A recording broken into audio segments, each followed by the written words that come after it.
Bien, estamos entonces con el Pedro Pablo Kuczynski, candidato a la presidencia por la Alianza por el Gran Cambio. Pedro Pablo, buenas noches, ¿cómo está? Muy buenas noches, un placer estar aquí. No, el placer es nuestro. Ahora veo que se está desatando un debate entre Pedro Pablo Kuczynski y Toledo, y no es un debate sobre acusaciones o insultos, sino sobre temas, digamos, de fondo, temas vinculados, por ejemplo, a la educación.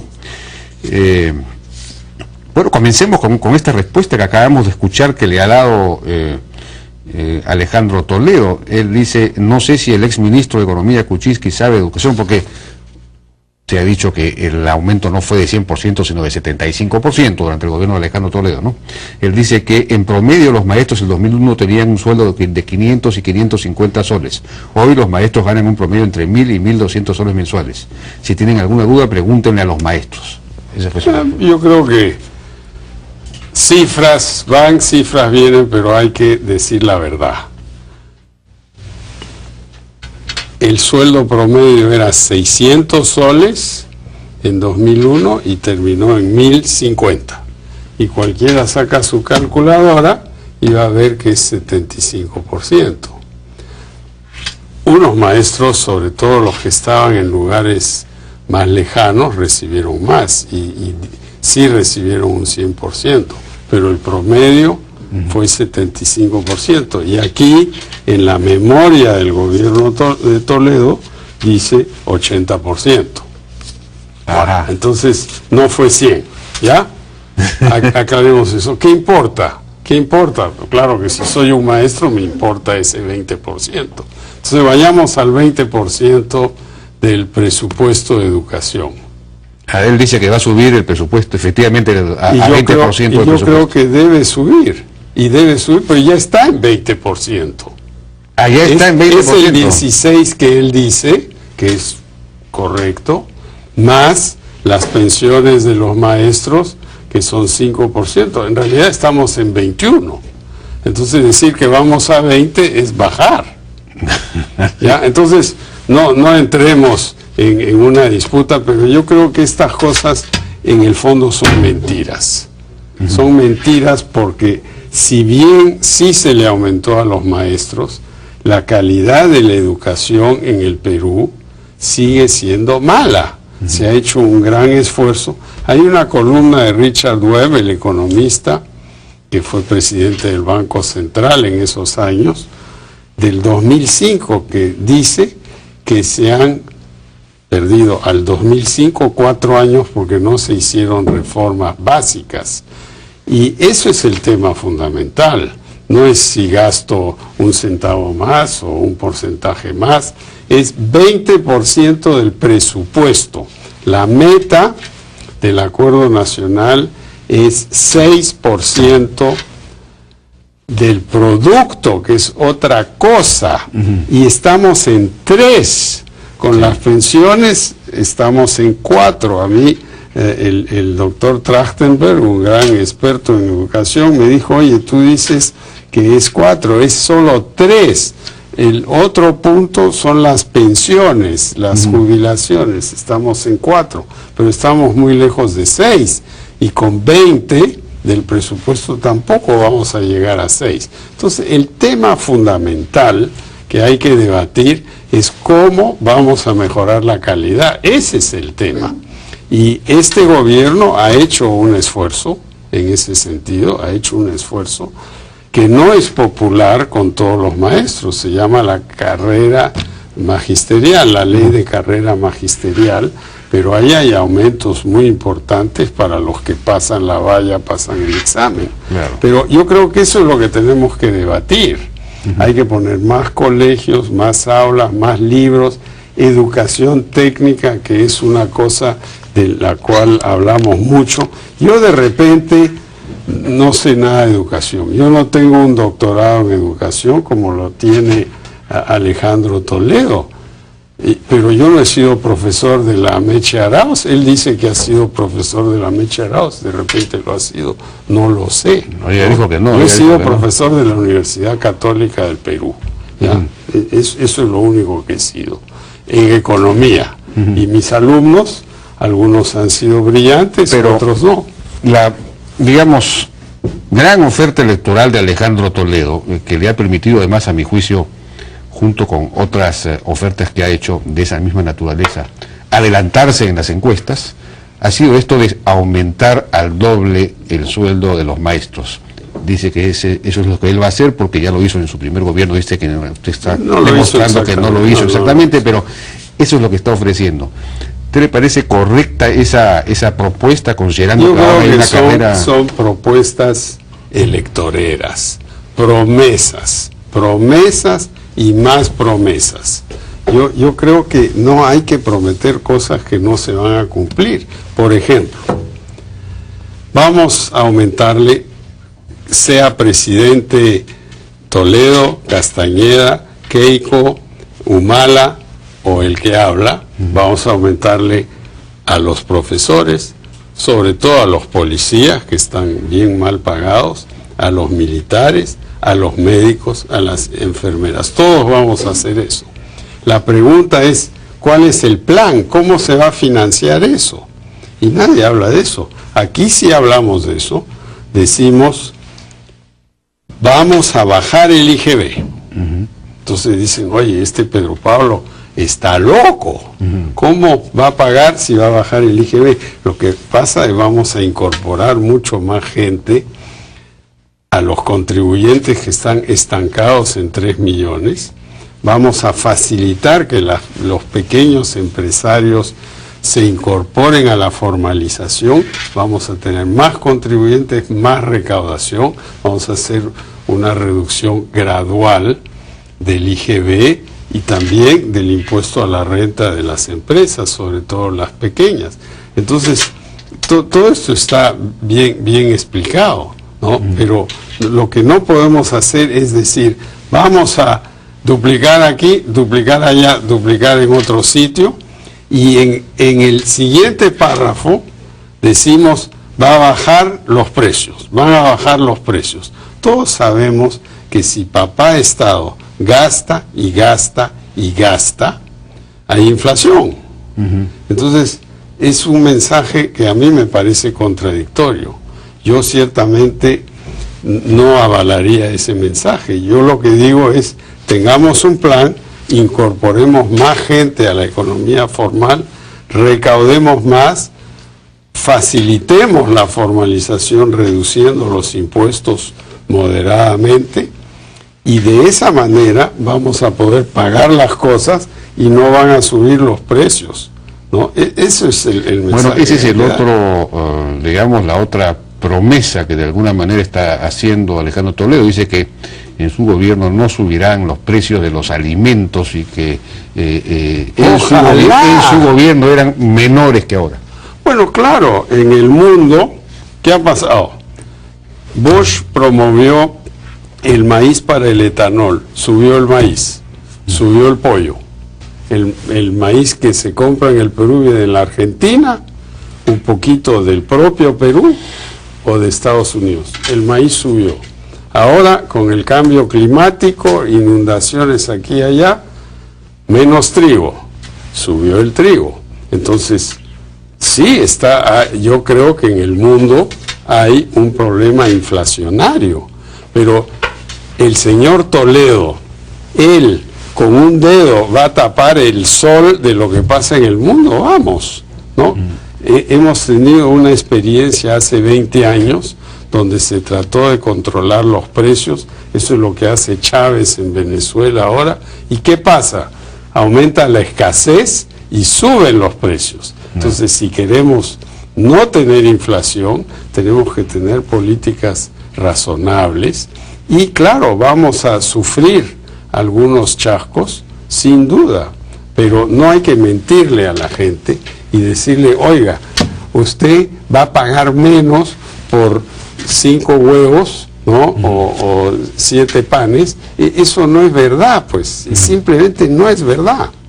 Sí, pues, ¿no? Efectivamente. Entonces, yo lo único que prometo es que vamos a tener los recursos, vamos a cuidar la caja, pero también vamos a hacer las cosas que hay que hacer, pues, para bajar la pobreza. Bueno, en realidad la propuesta quizás una de las más interesantes que ha habido hasta ahora en el debate público, ha sido esta de formalizar, que hacen ustedes, que hace Pedro Pablo Kuczynski, la de reducir el IGB, que es algo que nadie había planteado. Progresivamente hasta un 15%, de 19 a 15%, al mismo tiempo, digamos, como parte de un plan de formalización. Eso suena a una apuesta peligrosa, ¿no? Pero hay riesgos, pero yo creo que tenemos que tomarnos algunos riesgos. En el Perú, 65% de los trabajadores no tienen seguro, no tienen pensión de jubilación futura. Eso es insostenible. ¿Qué va a pasar en 30 años cuando sean mayores y se quieran jubilar? No va a haber nada en la caja. Entonces tenemos que cambiar eso ahora. Eso Claro. es la formalización. Claro, porque en alguna medida ahora, digamos que la familia ayuda, ¿no? Porque hay familias extensas, etcétera. Claro, pero las familias se están reduciendo. Las mamis en el Perú hoy tienen 2,5 hijos, en fin, es una estadística, ¿no?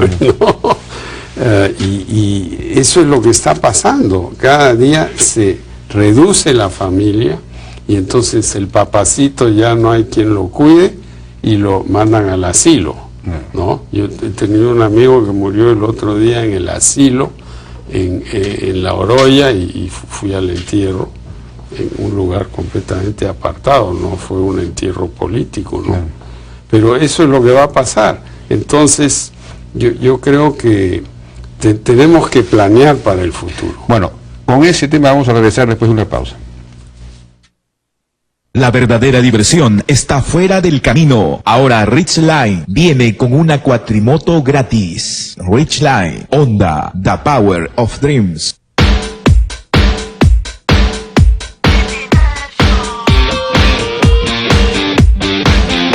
Llevártelo todo, absolutamente todo, es lo mejor del mundo.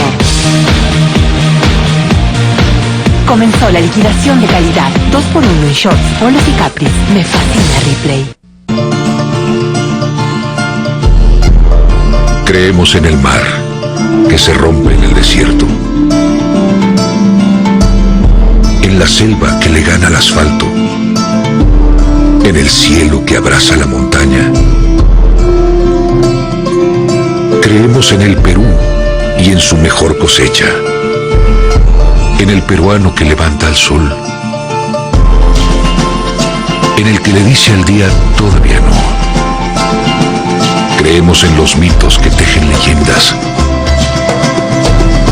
En mirar hacia adentro. En descubrirnos. En por fin llenar el pecho de orgullo. Creemos en un Perú más grande y en un mundo más pequeño. Creemos en ti, y este viaje recién comienza.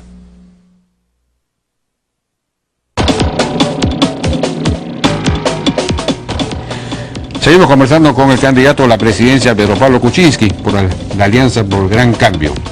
Bueno, el tema de la reducción del IGB y la formalización, que es a mi juicio la propuesta más interesante porque va a un problema estructural del Perú que es clave, ¿no? El altísimo nivel de informalidad que hay, que es uno de los más altos del mundo. Significa que mucha gente no tiene derechos, como acabas de decir, que no están cubiertas por el Esteles, que no tienen, que están al margen del Estado. El Estado realmente es un Estado muy débil y muy replegado, ¿no? Entonces, lo que no me queda bien claro es en qué va a consistir este plan de formalización. Este plan de formalización consiste en varias cosas. Primero, bajar el IGB progresivamente para que las pequeñas empresas puedan adherirse al sistema tributario. Hoy, como son el último eslabón de la cadena, si se formalizan pagan 19% y no tienen a dónde patearlo. Claro. Entonces eso es un costo altísimo, es casi 20%. Pero la diferencia entre 19 y 18 va a ser la misma. Bueno, pero después será 17, 16, 15 y se sabrá que hay un plan y que se va a ir reduciendo, entonces que hay un beneficio en el mediano plazo, 4 años. Eso es lo primero. Segundo, las empresas que ponen más trabajadores en planilla, se les bajará el impuesto a la renta. Ajá. En vez de 30 a 25 si aumentas tu planilla en 10%. Ya. Entonces, mucha gente, pequeñas empresas que tienen 10 trabajadores, 15 trabajadores, 50 trabajadores, aumentas 2 trabajadores, 5 trabajadores y tienes un incentivo para incorporarte al sistema tributario. Mientras que hoy, en el Perú, de los 3 millones de contribuyentes registrados, hay muy pocas empresas chicas. No. Y uno se pasea por los mercados, por cualquier barrio de Lima, por Gamarra, por La Victoria, por los mercados en Trujillo, en Cusco, en otros sitios, y la mayoría de estos puestos están semiformales, porque el dueño de repente sí paga impuesto, pero no tiene acceso al crédito, no le dan crédito, entonces está dependiendo del usurero, del crédito de 5% al mes, ¿no? o 10% al mes. Entonces, la formalización va a hacer que el crédito fluya, que más gente tenga beneficios y va a tener beneficios colaterales también. Bueno, pero mucha gente no se formaliza, muchas empresas, sencillamente porque los costos de la formalidad son muy altos. Has mencionado el IGB, pero no es el único. Los costos de la formalidad laboral, por ejemplo, son muy altos. Es muy costoso meter en planilla a la gente. Tenemos una propuesta aquí de crear un seguro de desempleo para los nuevos trabajadores que van a ser jóvenes. En lugar de la CTS. La CTS sigue para los que ya la tienen. La indemnización sigue para los que ya la tienen.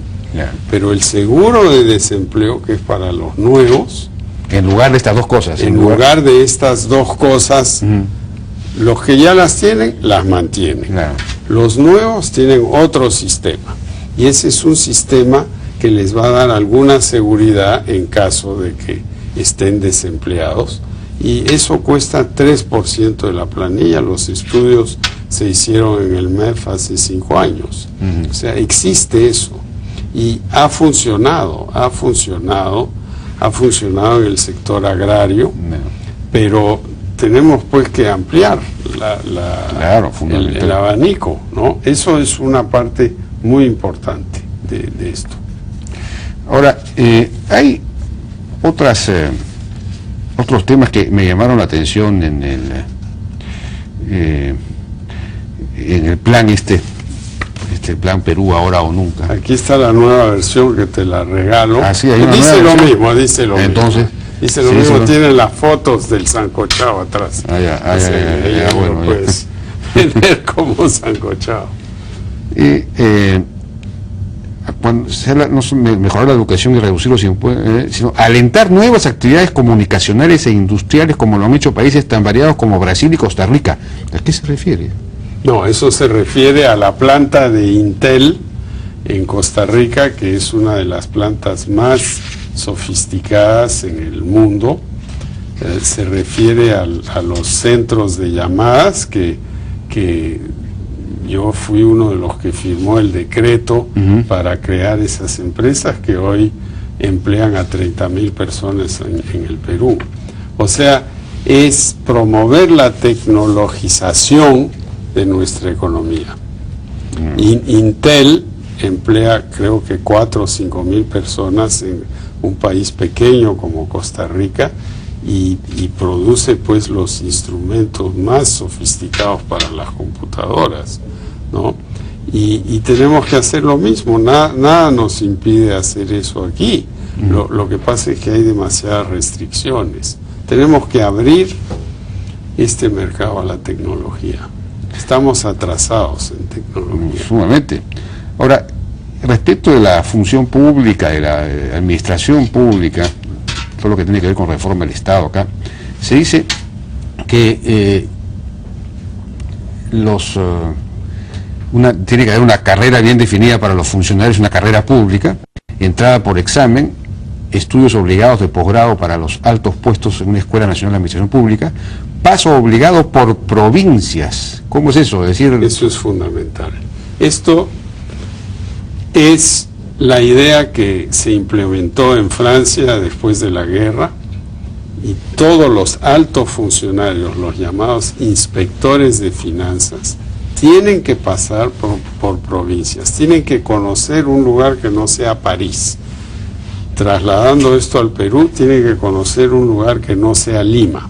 Y ahí vamos a aprovechar para poner en Ayacucho, en Cajamarca, en Huánuco, a donde sea, en cualquier región, una oficina del Ministerio de Economía y Finanzas, que va a ayudar a los gobiernos regionales a hacer sus proyectos, en vez de lo que ocurre ahora, que no saben hacer los proyectos, no tienen funcionarios capacitados en esto, y el SNIP les mocha los proyectos, y al final del año vemos todos los años que los gobiernos regionales gastaron 50% de su presupuesto de inversión, 30%, 40%. Bueno, pero ahí hay un problema, pues que hay una trampa en la que el país ha caído, ¿no? Con 26 gobiernos regionales. No puede haber tantos gobiernos regionales y sin embargo salir de esa trampa parece prácticamente imposible, porque los políticos no quieren, porque estarían perdiendo un puesto importante, un cargo menos, las poblaciones no quieren dejar de ser capitales en fin, quizás solamente los empresarios les pueda interesar. ¿Esto cómo se va a resolver o no se va a resolver? ¿Nos acostumbraremos ya? No, nos acostumbraremos a las regiones tal y como están, pero las tecnificaremos y vamos a decirle a todas las regiones que el Perú es un solo país. Entonces, si hay un problema entre Cusco y Arequipa por el agua, vamos a sentarnos, Cusco, Arequipa y el gobierno central, en una comisión tripartita, y arreglar los problemas. Si hay problemas entre Huánuco y La Libertad por la frontera, nos sentaremos a hablar del tema. A la larga, yo creo que se harán regiones más grandes, pero eso va a tomar tiempo. Yo le estaba hablando a los presidentes regionales anoche en una conferencia que tuvieron, y les recordé que Fernando de Aragón e Isabel la Católica se casaron en 1480, hace 530 años. Y hasta ahora España no ha resuelto su problema de integración y tiene un problema fiscal debido a la debilidad financiera de las regiones, las comunidades, que están muy endeudadas con cajas que se están quebrando. Y el gobierno español ha tenido que prometer que va a meter 100.000 millones de euros, o sea, el Producto Bruto del Perú, en estas 50 cajas para reducirlas a 15. Bueno, eso es 530 años. Entonces nosotros queremos aquí en 10 años arreglar una centralización que existió desde los incas a través de la colonia, los primeros 190 años, 180 años de la República. Yo creo que hay que ser pacientes, hay que decirle a las regiones, tenga usted capacidad de ejecución, que usted no la tiene hoy. Claro, pero tenemos no solamente 26 regiones, hay 3 niveles de gobiernos locales, en realidad sumando todos son 5 niveles de gobierno, nacionales, regionales. Demasiados niveles.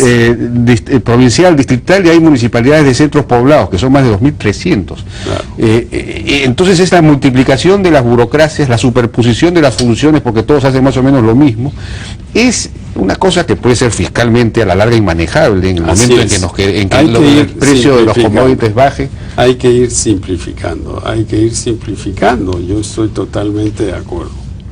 Pero no es fácil, pues, estando en el Ministerio de Economía y se discute la distribución del canon, del Fondo Común, son batallas campales. Yo creo que como primera cosa tenemos que cambiar la ley del canon para permitir que parte de eso se vaya a mantenimiento, no solo de proyectos de la región, sino de proyectos nacionales. Claro. Y redistribuir un poco a los que no tienen canon, ¿no? Que claro, ahí bueno, es una injusticia. Huancavelica y Ayacucho no reciben nada. Pero los que les vas a quitar te van a armar pues marchas y protestas. Entonces yo diría que hay que decir, los que tienen esto van a tener de todas maneras esto. Y lo que vamos a repartir es el plus. Yeah. Igual que en el tema laboral. Los que ya tienen sus CTS no lo vamos a tocar. Pero como la economía crece rápidamente, hay mucho margen para redistribuir. Sí, pues. Y no hay que hacer promesas falsas, cosas que después al año se ve que no se ha cumplido. ¿No? Promesas falsas. Bueno, dicho sea de paso, Alejandro Toledo, ya para terminar, regresando al tema de las promesas, a una conferencia con periodistas extranjeros, ha señalado que va a estudiar la posibilidad de despenalizar el consumo de las drogas en el Perú como gran iniciativa. Bueno, de hecho ya hay despenalización de montos pequeños de marihuana y otras cosas, ¿no? Yo creo que es una iniciativa que suena bonita, pero no agrega nada. Sí, porque en realidad el consumo está despenalizado, no sé cuál es la propuesta, es una cosa... hay que... No, sí. Ahora, la droga es un tema complicado, pero nosotros nos oponemos a la droga. Y aquí hay varios aspectos que estamos enfatizando de apoyo a la juventud para que tengan sus centros de esparcimiento, colegios tecnológicos, que es fundamental, y yo creo que eso va a ayudar a la seguridad y a que haya menos droga. La droga está creciendo aquí a pasos galopantes, y como somos productores, es muy distinto decir en Estados Unidos hay un problema en despenalizar, de repente hay, pero aquí somos productores, entonces tú despenalizas y todo el mundo va a estar... Bueno, despenalizas... coqueando. El consumo está despenalizado. Sí. Pero sí. Lo que no está, lo que está penalizado es la comercialización. La comercialización. Eso es lo que sería complicado. Exacto. Si es que no lo hace Estados Unidos a la vez. Así ¿no? es. Bien, Pedro Pablo Kuczynski, muchas gracias por su participación. Y aquí está el cuadro que dice, este es de este informe del año 2006, 80% según esto fue el aumento a los profesores en promedio. De acuerdo. Muy bien.